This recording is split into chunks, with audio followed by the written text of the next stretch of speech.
শুক্লা ডাঙৰীয়া, বৰা ডাঙৰীয়া, আমাৰ এগ্ৰিকালচাৰ ইউনিভাৰ্চিটিৰ উদয় সিং ব্যাস ডাঙৰীয়া আৰু মঞ্চত উপস্থিত আমাৰ আজি অনুষ্ঠানৰ বিশিষ্ট ব্যক্তিসকল উপস্থিত, এই ইণ্ডাষ্ট্ৰীৰ লগত জড়িত আমাৰ উদ্যোগীসকল আৰু ফাৰ্মাৰ্ছসকল সকলোকে আন্তৰিক শুভকামনা জনাইছোঁ। পল্ট্ৰি ইণ্ডিয়াই যোৱা কিছু সময়ৰ পৰা এনেধৰণৰ এখন ছেমিনাৰ অসমত অনুষ্ঠিত কৰাৰ কাৰণে আগ্ৰহ প্ৰকাশ কৰি আহিছিল আৰু পোনপ্ৰথমে এই ছেমিনাৰৰ কথাটো ডক্টৰ কামনা বৰকটকীৰ পৰা আমি জানিব পাৰিছিলোঁ আৰু যোৱা পৰহি পল্ট্ৰি ইণ্ডিয়াৰ সভাপতি ব্যাস ডাঙৰীয়াই টেলিফোন যোগেও আমাৰ লগত যোগাযোগ কৰিছিল।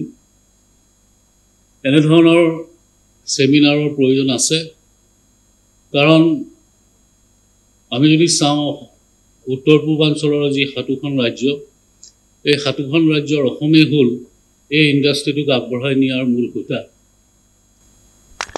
আৰু এই ইণ্ডাষ্ট্ৰীৰ লগত জড়িত যথেষ্ট সংখ্যক আমাৰ যুৱক যুৱতী, বিশেষভাৱে আমাৰ ভেটেনেৰী কলেজৰ পৰা উত্তীৰ্ণ হৈ ওলাই অহা আৰু বিভিন্নজন, কোনোবাই সংগঠিত ৰূপত আৰু কোনোবাই অসংগঠিত ৰূপত এই ইণ্ডাষ্ট্ৰীৰ লগত জড়িত হৈ আছে।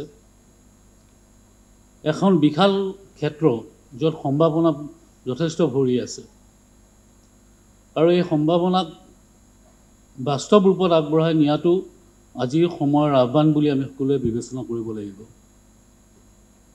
আমি দেখিছোঁ যে অসমীয়া মানুহখিনি, অসমৰ খিলঞ্জীয়া মানুহখিনি আমিষ ভুজি, মাছ মাংস কণী নহ'লে পেটলৈ ভাত নাযায়, তেনে এটা পৰিৱেশত আমি সকলোৱে জীৱন নিৰ্বাহ কৰি আছোঁ আৰু সেই সময়ত আমি মানুহক কি ধৰণে স্বাস্থ্যসন্মত কুকুৰাৰ মাংস যোগান ধৰিব পাৰিছোঁ, কণী যোগান ধৰিব পাৰিছোঁ, সেইটো মূল কথা।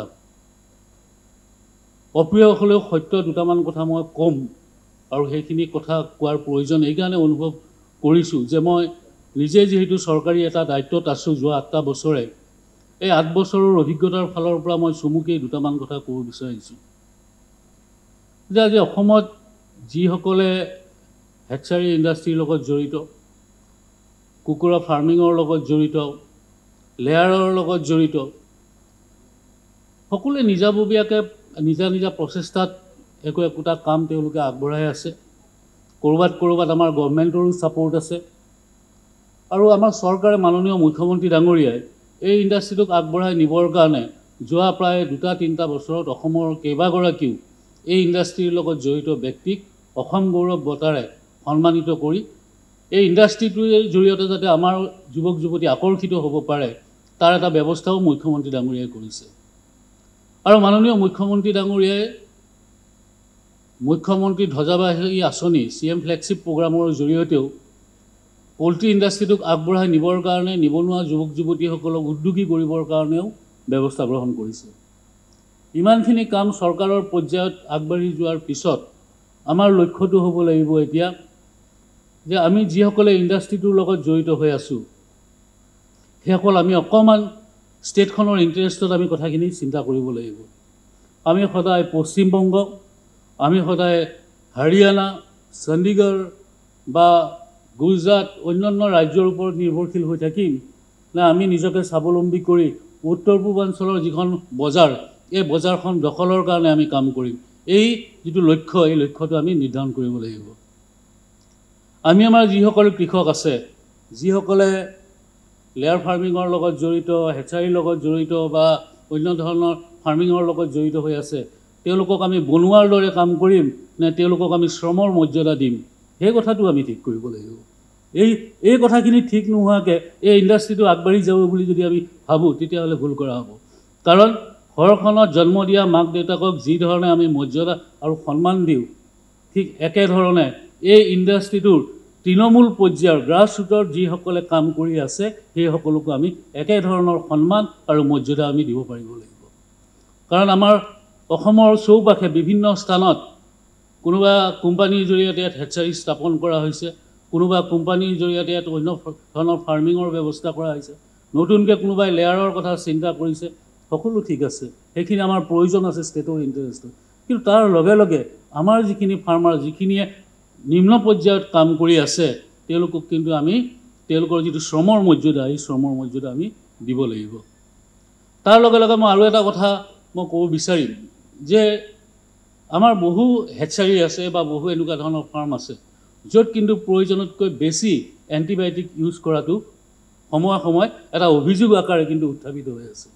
আমি অত্যাধিক হাৰত এণ্টিবায়'টিক ইউজ কৰি আমি যিসকলে কুকুৰা মাংস খাদ্য হিচাপে গ্ৰহণ কৰে তেওঁলোকক এটা চুটি জীৱনলৈ আমি আগবঢ়াই দিম নে তেওঁলোকৰ এটা দীৰ্ঘ জীৱন আমি কামনা কৰিম, সেই কথাটোও কিন্তু থিৰাং কৰা ভাল।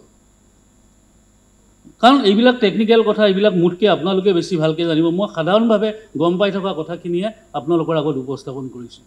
আজি আমাৰ বহু এনেকুৱা ধৰণৰ কোম্পানী আছে, অসমতে আছে, যিসকলে প্ৰয়োজনতকৈ বেছিকৈ কিন্তু এণ্টিবায়'টিকটো ইউজ কৰে, যাৰ পৰিণাম সাধাৰণ মানুহে, যিসকল গ্ৰাহক, সেইসকলে কিন্তু তেওঁলোকে অনুভৱ নকৰে, কিন্তু কাৰিকৰীভাৱে জনা মানুহখিনিয়ে এই কথাটো জানে যে তাৰ পৰিণামটো কিমান ভয়াৱহ হ'ব পাৰে।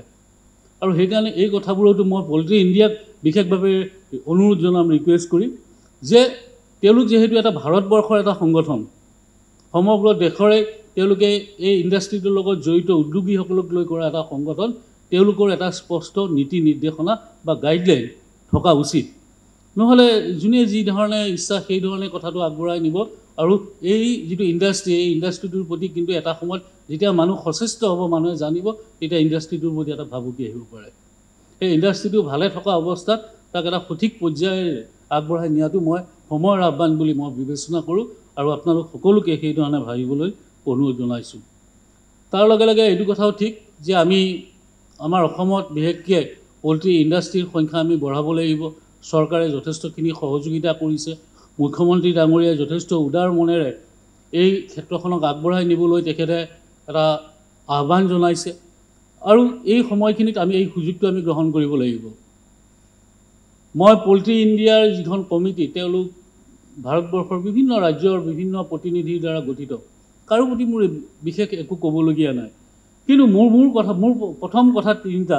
এই কথাকেইটা হ'ল যে 1 নম্বৰ, যে অসমত আমি প্ৰডাকশ্যনটো বঢ়াব লাগে। অসমত এইকাৰণে প্ৰডাকশ্যনটো বঢ়াব লাগে, আমি সদায় অন্য ৰাজ্যৰ ওপৰত নিৰ্ভৰশীল হৈ থাকিম নেকি? এনেকুৱাটো কথা হ'ব নোৱাৰে। এতিয়া অসমত কুকুৰাৰ উৎপাদন পূৰ্বতকৈ যথেষ্ট বৃদ্ধি পালে আৰু সদ্যহতে আমি চাব গ'লে প্ৰায় আমি স্বাৱলম্বী হোৱাৰ দিশে অগ্ৰসৰ হৈছোঁ কুকুৰা প্ৰডাকশ্যনত। তাৰ পিছত যদি পশ্চিমবংগত অনাৱশ্যকীয়ভাৱে অধিক উৎপাদন কৰি অসমলৈ সেই কুকুৰা প্ৰেৰণ কৰাৰ ব্যৱস্থা কৰা হয় আৰু অসমৰ কৃষকসকলে যদি উচিত মূল্য নাপায়, তেতিয়াহ'লে এই ইণ্ডাষ্ট্ৰিটো কেনেকৈ জীৱিত হৈ থাকিব?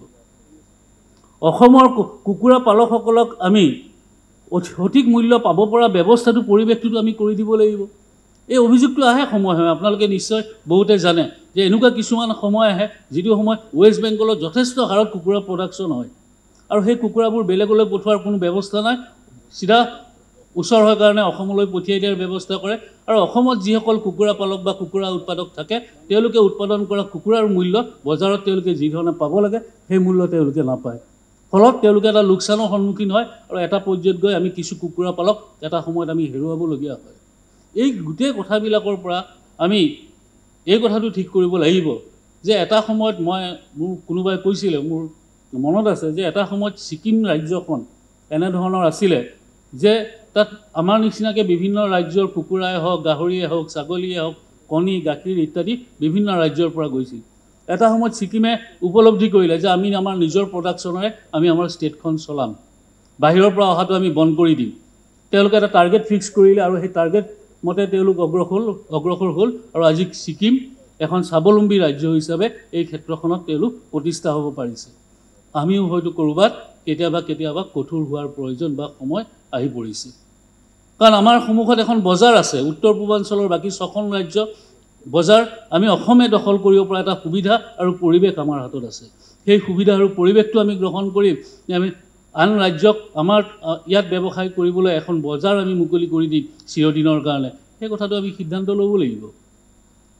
আৰু মই ভাবোঁ যে আজি এই অনুষ্ঠানটোৰ পিছত মই পল্ট্ৰি ইণ্ডিয়াকো ৰিকুৱেষ্ট কৰিম বা অনুৰোধ কৰিম যে এইখন ঠিক আছে, আজি এইখন এখন ষ্টেট লেভেলৰ এখন ছেমিনাৰ হ'ল, কিন্তু ইয়াত যিখিনি আজি এই ইণ্ডাষ্ট্ৰিৰ লগত জড়িত ব্যক্তি আহিছে, বিভিন্ন কোম্পানীয়ে হওক বা অন্যান্য এই ইণ্ডাষ্ট্ৰীৰ লগত জড়িত তেওঁলোকে কিন্তু অসমৰ এই পশুপালকসকলৰ ক্ষেত্ৰত পল্ট্ৰি পালকসকলৰ ক্ষেত্ৰত তেওঁলোকৰ এটা ভূমিকাও আছে।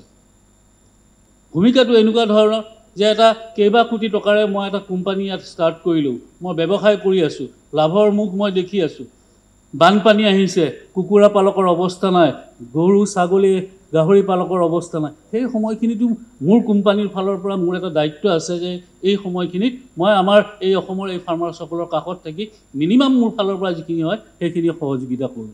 কেতিয়াবা হেল্থ কেম্প এটা কৰা, কেতিয়াবা এৱাৰনেছ কেম্প এটা কৰা, কেতিয়াবা বোলে গৈ এই ফ্লাডৰ সময়ত অকণমান দানাৰে ডিষ্ট্ৰিবিউশ্যন কৰিলোঁ। এই ধৰণৰ এটা সেৱাৰ মনোভাৱেৰে কিন্তু কৰিব লাগিব, কাৰণ আমি এইটো সিটো সহায় কৰিলেহে, কাৰণ মেক্সিমাম আমাৰ যিমানখিনি ইয়াত কোম্পানীয়ে কাম কৰি আছে তেওঁলোকৰ মূল আধাৰটোৱে হৈছে আমাৰ যিখিনি স্থানীয়ভাৱে থকা আমাৰ যিসকল কুকুৰা পালক বা যিসকল আমাৰ কৃষক, তেওঁলোকক লৈ ইণ্ডাষ্ট্ৰীটো কিন্তু, আৰু তাৰ লগে লগে আমাৰ সাধাৰণভাৱে যিসকল গ্ৰাহক, যিসকলে মাংস ভুজি বা মাংস কুকুৰা মাংস কণী ইত্যাদি খাই ভাল পায়, সেয়েহে এই মানুহখিনিক লগত লৈ যিহেতু এই ইণ্ডাষ্ট্ৰীটো চলি আছে, সেই মানুহখিনিৰ কাৰণে আমি কেনেকৈ কাম কৰিব পাৰোঁ এই কথাটো কিন্তু আমি বিবেচনা কৰিব লাগিব। আজি এই অনুষ্ঠানৰ জৰিয়তে ইয়াৰ পিছত হয়তো আকৌ টেকনিকেল ছেশ্যন ইয়াত আৰম্ভ হ'ব, তাত কাৰিকৰী বিষয়খিনি আপোনালোকে জানিব পাৰিব। কিন্তু সকলো ষ্টেটৰে পৰিৱেশ কিন্তু একে নহয়। অসমক যদি আমি চণ্ডীগড়, ৰাজস্থান বা ইউ পি হাৰিয়ানাৰ লগত যদি মিলাব যাওঁ, তাৰ ক্লাইমেটৰ লগত অসমৰ ক্লাইমেট নিমিলে। অসমৰ ক্লাইমেটৰ লগত উত্তৰ পূবৰ ক্লাইমেটৰ লগত মিলাকেহে ইয়াৰ ষ্ট্ৰেটেজিটো ঠিক কৰিব লাগিব। মই যদি হাৰিয়ানাৰ ক্লাইমেট বা গুজৰাটৰ ক্লাইমেটৰ লগত মিলাকে যদি ইয়াতে কেনেকৈ কুকুৰা উৎপাদন হ'ব বা লেয়াৰ ফাৰ্মিং হ'ব সেই কথাটো চিন্তা কৰিব যাওঁ, তেতিয়াহ'লে কিন্তু নিমিলিব পাৰে। সেইকাৰণে আমাৰ এগ্ৰিকালচাৰ ইউনিভাৰ্চিটি আছে, ভেটেনেৰী কলেজ আছে, আমাৰ অন্যান্য একাডেমিক মানুহখিনি আছে, তেওঁলোকৰো এই গোটেই কথাখিনিৰ ওপৰত তেওঁলোকৰ এটা জ্ঞান আছে, অভিজ্ঞতা আছে। মই ভাবোঁ এই গোটেই কথাটোৰ ওপৰত এটা সঠিক পৰ্যালোচনাৰ জৰিয়তে এটা শুদ্ধ পৰিকল্পনা গ্ৰহণ কৰি যদি আমি আগবাঢ়োঁ, তেতিয়াহ'লে অসম আমি উপকৃত হ'ব পাৰিম আৰু অসমে আমি উত্তৰ পূবক নেতৃত্ব ল'বলৈ সক্ষম হ'ম। মই বিশেষ আজিৰ দিনটোত ক'ব বিচৰা নাই, পল্ট্ৰি ইণ্ডিয়াৰ এই উদ্যোগক মই আদৰণি জনাইছোঁ। ভৱিষ্যতৰ দিনতো আমাৰ চৰকাৰৰ ফালৰ পৰা নিশ্চিতভাৱে সহযোগিতা তেওঁলোকৰ প্ৰতি থাকিব।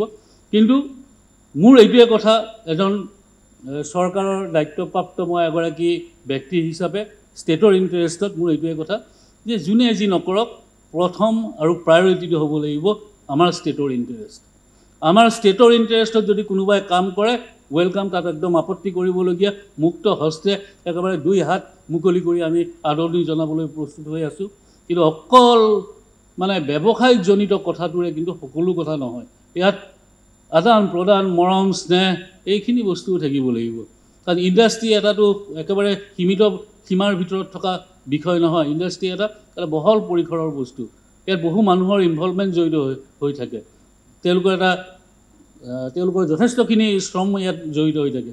আৰু সেইকাৰণে মই ভাবোঁ যে কামনা বৰগোহাঞিয়ে আজি বহু বছৰ ধৰি আমাৰ তেওঁ এগৰাকী বিষয়া, আমাৰ ভেটেনেৰী কলেজৰ পৰা তেওঁ উত্তীৰ্ণ হোৱা, চণ্ডীগড়ত তেওঁ আজি বহু বছৰ ধৰি তেওঁ এটা বহল অভিজ্ঞতা তেখেতে আহৰণ কৰিছে। তেখেতৰ এই অভিজ্ঞতাখিনিও আমাৰ প্ৰয়োজন আছে। কিন্তু মই ভাবোঁ, মোৰ বিশ্লেষণটো ভুলো হ'ব পাৰে, আমাৰ ষ্টেটৰ যিটো মানে জলবায়ু, ক্লাইমেট বা জলবায়ু আৰু অসমৰ যিটো পৰিৱেশ পৰিস্থিতি, তাৰ ওপৰত আমি পৰিকল্পনা কিন্তু এই ক্ষেত্ৰখনত গ্ৰহণ কৰা উচিত। কাৰণ সাধাৰণতে আমি দেখোঁ যে কেতিয়াবা কেন্দ্ৰীয় চৰকাৰে এনেকুৱা ধৰণৰ কিছুমান আঁচনি গ্ৰহণ কৰে, হয়তো সেই আঁচনিখন যিসকল বিষয়াই গ্ৰহণ কৰে তেওঁলোকে সেই ওচৰ পাজৰৰ ষ্টেটখিনিক লৈ চিন্তা কৰি বনায়, কিন্তু অসম আৰু উত্তৰ পূৰ্বাঞ্চলৰ ক্লাইমেটটো যে অন্য ৰাজ্যতকৈ সুকীয়া সেই কথাটো হয়তো মনলৈ নাহে, যাৰ কাৰণে বহু আঁচনি বেলেগ ষ্টেটত কাৰ্যকৰী সম্ভৱ হয়, কিন্তু অসমত সেইটো সম্ভৱ বা উত্তৰ পূবত সেইটো সম্ভৱ নহয়। সেইকাৰণে মই সকলোকে অনুৰোধ জনাইছোঁ, বিশেষকৈ ফাৰ্মাৰ্ছসকলক, যে আমাৰ প্ৰথম কথাটো যে আমি কি ধৰণে হাইজিনটো মেইনটেইন কৰিব লাগে ফাৰ্ম এখন চলাওঁতে, সেই কথাটো এটা সকলোতকৈ গুৰুত্বপূৰ্ণ কথা।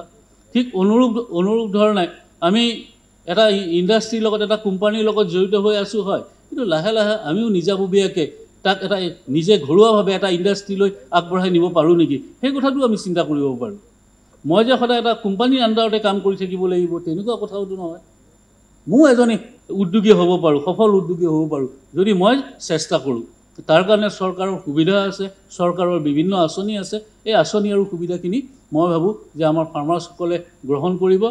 আৰু পল্ট্ৰি ইণ্ডিয়াক মই অনুৰোধ জনাম যে ইয়াৰ পৰৱৰ্তী যদি তেখেতসকলে ভাবে যে টেকনিকেল যিখিনি কথা আছে এইখিনি কথা যদি আমাৰ ডিষ্ট্ৰিক্ট লেভেললৈ কঢ়িয়াই নিয়া হয়, আমাৰ যিখন শেহতীয়াকৈ এখন কমিটি হৈছে আমাৰ অসমৰ পল্ট্ৰিৰ ক্ষেত্ৰত, য'ত আমাৰ নাথ আৰু নীৰেণ দাস আৰু কেইবাজনেও আমাৰ ভৰালী, ডক্টৰ ভৰালী এনেকৈ কেইবাজনো জড়িত হৈ আছে। আৰু মই ভাবোঁ যে এই গোটেই কথাটো, কাৰণ আমাৰ ফাৰ্মাৰ্ছসকলক কিন্তু টেকনিকেলি আমি চাউণ্ড কৰিব লাগিব, কাৰিকৰীভাৱে তেওঁলোকক অভিজ্ঞ কৰিব লাগিব। আৰু সেইকাৰণে এই পৰৱৰ্তী আজি এইখন ষ্টেট লেভেল এখন হ'ল, তাৰপিছত পল্ট্ৰি ইণ্ডিয়ায়ো সহায় কৰক আমাৰ ষ্টেট কমিটিখনক, আৰু ষ্টেট কমিটিও ডিষ্ট্ৰিক্ট লেভেলত পৰৱৰ্তী সময়ত এনেধৰণৰ কাৰিকৰী বা টেকনিকেল ছেশ্যনবিলাক ডিষ্ট্ৰিক্ট লেভেলতো তেওঁলোকে আৰম্ভ কৰক। তাত দৰকাৰ হ'লে আমাৰ ডিপাৰ্টমেণ্ট, আমাৰ ইউনিভাৰ্চিটি, কলেজ আটাই আমি সহযোগ কৰিম। কিন্তু এই কথাটো তলৰ পৰ্যায়লৈ লাহে লাহে সম্প্ৰসাৰিত হ'ব লাগিব। তেতিয়াহে আমাৰ ফাৰ্মাৰ্ছসকল বা আমাৰ যিসকল ইয়াৰ লগত জড়িত হৈ আছে তেওঁলোক উপকৃত হ'ব। ইতিমধ্যে আমাৰ চৰকাৰত আলোচনাও হৈছে যে অসমত যিবিলাক এতিয়া নতুনকৈ লেয়াৰৰে হওক বা হেচাৰীৰে হওক বা অন্যান্য যিবিলাক ফাৰ্মিং আছে বা ফাৰ্ম আছে বা কোম্পানীয়ে ইতিমধ্যে কাম কাজ আৰম্ভ কৰিছে, প্ৰায় এষ্টাব্লিছ হৈছে, এটা কিন্তু চৰকাৰী আওতাৰ মাজলৈ অহাৰ ব্যৱস্থা কৰাৰ সময় হৈছে। ইয়াত বহুত ফিড ইণ্ডাষ্ট্ৰীও ইতিমধ্যে আৰম্ভ হৈ গ'ল, মেডিচিন কোম্পানীবিলাকৰো ইয়াত এটা প্ৰৱেশ ঘটিছে। এই সকলোখিনি এটা চৰকাৰী আওতালৈ আহিব লাগিব, নহ'লে এনেকুৱা হৈছে কি অসমৰ গোটেই মাৰ্কেটখন এখন মুক্ত বজাৰৰ নিচিনা হৈছে। কোনটো কোম্পানীৰ ফিড কিমান, আজি গডৰেজৰ ফিডৰ লগত কোনোবা এটা আন কোম্পানীৰ ফিডৰ মূল্যটো কেতিয়াও নিমিলে, চবৰে মূল্য বেলেগ বেলেগ। কনফিউজ ফাৰ্মাৰ্ছ, কোনটো ফিড খুৱাব। ফাৰ্মাৰ্ছে ভাবে যে মই কম দামত যিটো পাওঁ সেইটোৱে মোৰ কাৰণে ভাল, এনেকুৱা ধৰণৰ কথা হৈ আছে। মেডিচিনৰ ক্ষেত্ৰত একেধৰণৰ কথা। এই আটাইখিনি মই ভাবোঁ যে আজি মনীষ ঠাকুৰ ডাঙৰীয়া আছে, তেখেতে আমাৰ চৰকাৰৰ হৈ যিখিনি কথা তেখেতে সেইখিনি বক্তব্য ৰাখিব। কিন্তু মই ভাবোঁ যে আমাৰ যিখিনি ইণ্ডাষ্ট্ৰী ইয়াত ইতিমধ্যে আছে, বিশেষকৈ হেচাৰী বা অন্যান্য বাকী যিখিনি আছে, ফাৰ্ম আছে, ফিড কোম্পানী আছে, সকলোৰে এটা ৰেজিষ্ট্ৰেশ্যন, গভৰ্ণমেণ্ট লেভেলত এটা ৰেজিষ্ট্ৰেশ্যনৰ প্ৰয়োজন আছে, যাতে সেইখিনি আমি চৰকাৰে চোৱা চিতা কৰিব পাৰোঁ, যাতে এটা নিৰ্দিষ্ট নিয়মৰ মাজেৰে যাতে সেইখিনি চলিব পাৰে। আৰু সেইটো যাতে এটা কণ্ট্ৰলিং পাৱাৰটো যাতে এটা লেভেলত গভৰ্ণমেণ্টৰ হাতত থাকি যায়। নহ'লে কিন্তু পিছলৈ আজি সকলোতে, আজি বেলেগ বেলেগ ষ্টেটত পল্ট্ৰি ফেডাৰেশ্যন আছে বা লাইফ ষ্টক ফেডাৰেশ্যন আছে, তেওঁলোকে এটা কণ্ট্ৰলিং, তেওঁলোকৰ এটা হেৰি আছে, তেওঁলোকৰ ব্যৱস্থা এটা আছে, যাৰ জৰিয়তে প্ৰত্যেক দিনে আজি বোলে মুৰ্গীৰ মাংসৰ দাম কিমান, বজাৰত ইমান, আজি বোলে ছাগলীৰ মাংসৰ দাম কিমান, ইমান, সেই কথাটো ৰাজহুৱাভাৱে মিডিয়াত প্ৰকাশ পাই থাকে প্ৰত্যেক দিনে। আজি ৱেষ্ট বেংগলত হওক, অন্য ষ্টেটত হওক, ৰাতিপুৱাই পেপাৰখন মিলিলে বোলে আজি ছাগলীৰ মাংস পাৰ কেজি ইমান টকা, মুৰ্গীৰ পাৰ কেজি ইমান টকা, সেইটো ৰাইজে গম পায়, সেইকাৰণে ৰাইজৰ অসুবিধা নাই। কিন্তু আমাৰ ইয়াত সেই ছিষ্টেমটো এইকাৰণে হোৱা নাই যে আমি এই গোটেই কথাটোক আমি চৰকাৰী আওতাৰ মাজলৈ এতিয়াও আনিব পৰা নাই। মই ভাবোঁ যে মাননীয় মন্ত্ৰী অতুল বৰা ডাঙৰীয়াৰ নেতৃত্বত এই গোটেইখিনি কথা পৰ্যালোচনা হৈ আছে। মুখ্যমন্ত্ৰী ডাঙৰীয়াৰ লগতো আলোচনা হৈছে, মনীষ ঠাকুৰ ডাঙৰীয়াই নিজে প্ৰচেষ্টা গ্ৰহণ কৰিছে। আমি এটা আওতালৈ আনি যাতে এই ইণ্ডাষ্ট্ৰীটোক এটা বৃহৎ ইণ্ডাষ্ট্ৰীলৈ ইয়াক ৰূপান্তৰ কৰি অসমৰ ফাৰ্মাৰ্ছসকলক যাতে আমি প্ৰতিষ্ঠিত কৰিব পাৰোঁ, তাৰ এটা সপোন মাননীয় মুখ্যমন্ত্ৰী ডাঙৰীয়াই দেখিছে। আৰু সেই সপোন বাস্তৱায়িত কৰিবৰ কাৰণে আমি আপোনালোক সকলোৰে সহযোগিতা বিচাৰিছোঁ। আশা কৰিছোঁ পল্ট্ৰি ইণ্ডিয়াৰ এইটো প্ৰথম প্ৰচেষ্টা অসমত, ইয়াৰ পৰৱৰ্তী সময়তো নিশ্চয় এই প্ৰচেষ্টা অব্যাহত থাকিব। আমি গভৰ্ণমেণ্টৰ ফালৰ পৰা প্ৰতি বছৰে লাইফ ষ্টক পল্ট্ৰি আমি এখন শ্ব' এটা আমি কৰোঁ, আৰু আমি পল্ট্ৰি ইণ্ডিয়াকো আমি আজিয়ে তেওঁলোকক ইনভাইটেশ্যন দিব বিচাৰিছোঁ যে আমি অহা জানুৱাৰী ফেব্ৰুৱাৰীত হয়তো আমাৰ লাইফ ষ্টক পল্ট্ৰি শ্ব'খন আকৌ হ'ব, তেওঁলোকো ইয়াত পাৰ্টিচিপেট কৰক। তেওঁলোকৰ কোম্পানী, তেওঁলোকৰ যিবিলাক নতুন নতুন তথ্য প্ৰযুক্তি আছে সেইবিলাকৰো ইয়াত প্ৰদৰ্শনী কৰা হওক, যাতে অসমৰ ফাৰ্মাৰ্ছখিনিও তাৰ লগত চিনাকি হ'ব পাৰে। এইখিনিকে কৈ পুনৰবাৰ আপোনালোক আটাইলৈ মোৰ আন্তৰিক শুভেচ্ছা আৰু ধন্যবাদ জনালোঁ। নমস্কাৰ।